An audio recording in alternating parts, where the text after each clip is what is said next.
phase of lectures, I shall try to concentrate on recent trend in fungal classification, just to let you know how rearrangement or reshuffling of taxa are taking place. Recent development in the fields of experimental approaches, including fungal biology, fungal genetics, genomics, genetics, proteomics, biochemistry, and so on, our understanding regarding interrelationships between different organisms, including fungi, encouraged us to construct a phylogenetic tree. Most of the phylogenetic trees are based on a gene sequence called rDNA sequence.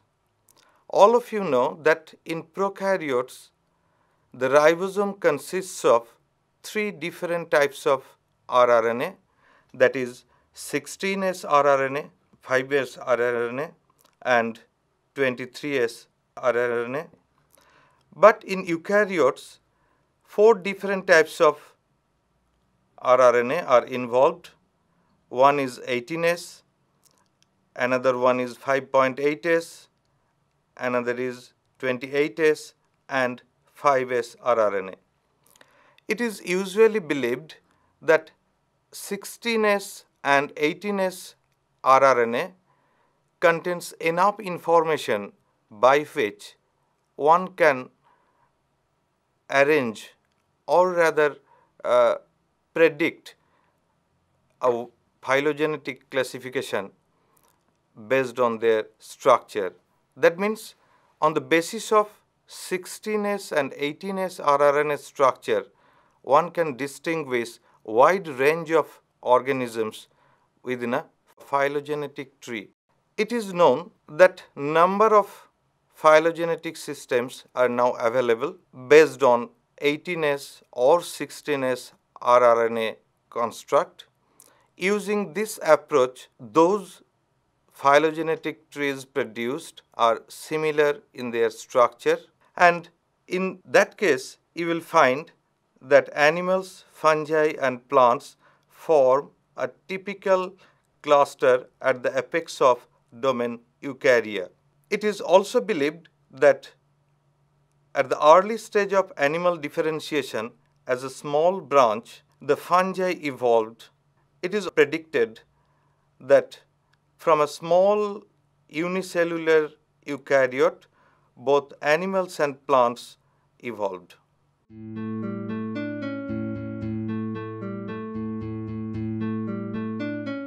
Before going into the details of classificatory system, I think it would be better to compare plants, animals, and fungi as such, just to know the uniqueness of fungi. All of you know that fungi are eukaryotic, that's why they contain membrane-bound organelle. Other membrane-bound organelle like nucleus, except chloroplast, their ribosome is 80S type and their DNA contains intron. Their plasma membrane contains sterol as in other eukaryotes, and they exhibit cytoplasmic streaming also. Fungi exhibit apical growth in contrast to the intercalary growth of similar other organisms. Cell wall in fungi is composed of either chitin, chitosan, glucan, or some short length cellulose. But in plants, we will find the cellulose rich cell wall. Storage compound is very much like that of some animals. In fungi, mannitol, sugar alcohol, trehalose, and glycogen are the principal storage product. Nuclear status in fungi is quite different. In fungi, more than one nuclei present in cell, but in other eukaryotes you will find only one nucleus per cell. Furthermore, during cell division, the nuclear membrane persists in fungi. Now, the sensitivity of microtubules. In fungi, microtubules are sensitive to benzimidazole-like fungicide, griseofulvin-like antifungal antibiotic. But in plants and animals, the microtubules are more sensitive to colchicine. Now, lysine synthesis in fungi takes place via AAA pathway, that is alpha amino adipic acid pathway. In contrast, it is DAP pathway in plant, that means diamino pymalic acid pathway, but animals require synthesized lysine from external source for their growth. Mitochondrial cristae in fungi and animals are similar. They are plate-like cisternae, but in plants the mitochondrial cisternae are tubular, as you can see in the diagram. Golgi cisternae in fungi is unstacked and tubular in outline, but in animals and plants they are stacked. Membrane sterol in fungi is ergosterol, in contrast to cholesterol in animal and cytosterol in plants. Furthermore, the codon UGA in fungi codes for tryptophan, while UGA is a termination codon in other eukaryotes. So, based on the uniqueness of fungi and difference between plants and animals, similarities with animals, fungi are placed by the mycologist into a separate kingdom equivalent to the status of plant kingdom and animal kingdom. I will enter into the classificatory system proposed by Deacon in the year 2006 in his book Fungal Biology. Deacon in his book classified fungi in a broad sense in a different way. He classified, or rather placed, fungi or true fungi in 5 different phylum and placed Straminiphylla in 3 different phylums. But the organisms which are fungus-like but with uncertain affinity are placed directly under 4 different phylum.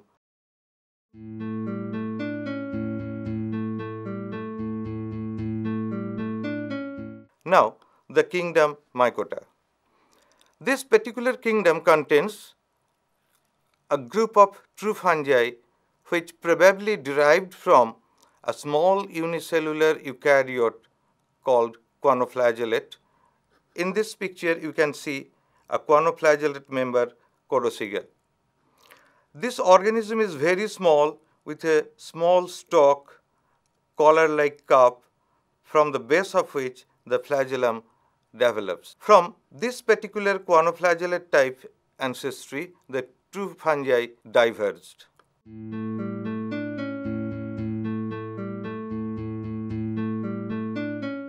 Now, come to the phylum Chytridiomycota. Somatic body of this particular phylum is mostly holocarpic, but maybe eucarpic also, but they are multicellular, cynocytic, that is devoid of any septa. Their plant body is mostly diploid. In case of holocarpic chytrids, the entire plant body after a brief period of vegetative growth converted into reproductive structure and gives rise to the spores. But in eucarpic one, after a brief period of vegetative growth, from the vegetative part, the spore producing structure, which may be the resting sporangium or resting spores, are differentiated. Now, the eucarpic thalli may be of endobiotic or epibiotic depending upon their position of growth. Endobiotic eucarpic organism grow inside the plant cell, while epibiotic one on the surface of the host cell. Now, the epibiotic thalli may be of two different types, monocentric or polycentric. In monocentric type, the rhizoid or rhizoid-like structures radiate from a particular point, as you can see in the picture, but in polycentric one, a network of branched hyphae connect the reproductive structure as such and constitute a branch structure called rhizomycelium. These rhizomycelium are frequently septate structure, but the chemical nature of these septa is quite different from that of the cell wall. Now, this monocentric and polycentric type of eucarpic thalli are distinguished simply on the basis of the number of sporangium or resting sporangium they produce. In monocentric type, only one sporangium is produced, but in polycentric one, more than one sporangium are produced, as you can see in the diagram. However, the cell wall of this group of fungi is composed of chitin and glucan mainly. During asexual reproduction, chytrids usually produce uniflagellate zoospores, particularly posteriorly uniflagellate zoospore with a long whipless flagellum. Like other eukaryotic flagella, in zoospores, one can find a long axoneme at the base of which three different zones are recognized. One, flagella proper, number two, transitional zone, and number three, the kinetosome. This is the kinetosome structure, the main function of which is to generate flagella. In some chytrids, a second kinetosome may be present, which is usually considered as a dormant or vestigial or non-functional kinetosome. Presence of this second kinetosome serve as a taxonomic marker as such. If you see the ultrastructure of zoospore, particularly in aerobic chytrids, you will find that the lipid droplet remain associated with mitochondria, membrane cisternae, and microbodies to form a complex structure, what is called MLC or microbody lipid globule complex. Besides MLC, the zoospores of chytrids also contain gamma particles, which are nothing but membrane-bound cup-shaped organelle with electron-opaque material. In zoospores, particularly in the cytoplasm, the ribosomal particles may remain dispersed throughout, or sometimes they can form a complete aggregation in form of a cup and constitute what is called nuclear cap, since they are produced around the nucleus. Now, during sexual reproduction, obviously two different gametes or two different thalli fuses with each other. Three different types of sexual reproduction is observed. One, by means of planogametic copulation, which may be isogamous or heterogamous, or gametangial copulation type, or somatogamy. In case of somatogamy, usually two different thalli fuses with each other. Anyhow, the diploid zygote thus produced gives rise to what is called oospore, and on germination it gives rise to a diploid sinusoidal plant body of Chytridiomycota. Now, it is believed that the Chytridiomycota, after losing its flagella, gave rise to other higher groups of fungi, that is Zygomycota, Basidiomycota, and Ascomycota, as you can see in the phylogenetic tree.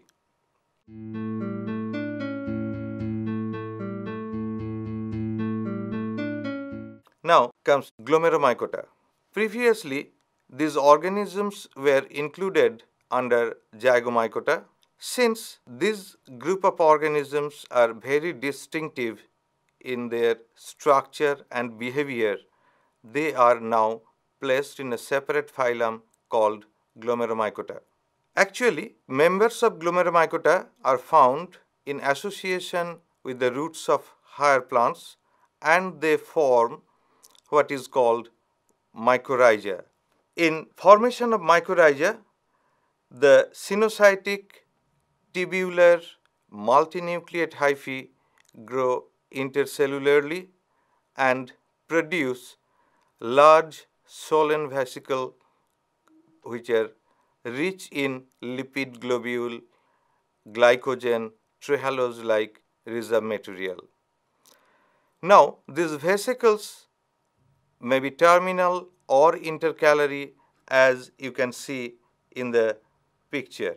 In arbuscular mycorrhizae, the fungal intercellular hyphae enters into the host cortical root cell and branch, rebranch, and gives rise to a intricately branched coil structure, what is known as arbuscule. However, in some cases, infected root gives rise to a number of hyphal structure into their surrounding soil, which finally produce a thick-walled spore called chlamydospores. These chlamydospores are usually black, thick-walled, multinucleate, provided with large number of storage product like mannitol, glycogen, trehalose, and protein. In this picture, you can see how the hyphae coming out from infected root constitute fungal mantle, and in the surrounding soil they produce the chlamydospores. In Acaulaspora, enterophosphora like members, the hyphae which produce chlamydospore remain subtended by a sac-like structure called sporangiferous saccule. In glomus-like members, you will find sporocarp, which is formed due to aggregation of chlamydospore, which remain covered by a weft of hyphae. Now, from the phylogenetic analysis of small subunit of ribosomal RNA, it is evidence that Glomeromycota constitute a monophyletic group and diverged from the same or common ancestor as in Ascomycota and Basidiomycota. It is justified to separate the Glomeromycota from Chytridiomycota and Zygomycota, since these Chytridiomycota and Zygomycota do not form a monophyletic clade. In this tree, you also find that Zygomycota and other outgroup constitute a full polyphyletic group, while Glomeromycota represent a monophyletic group.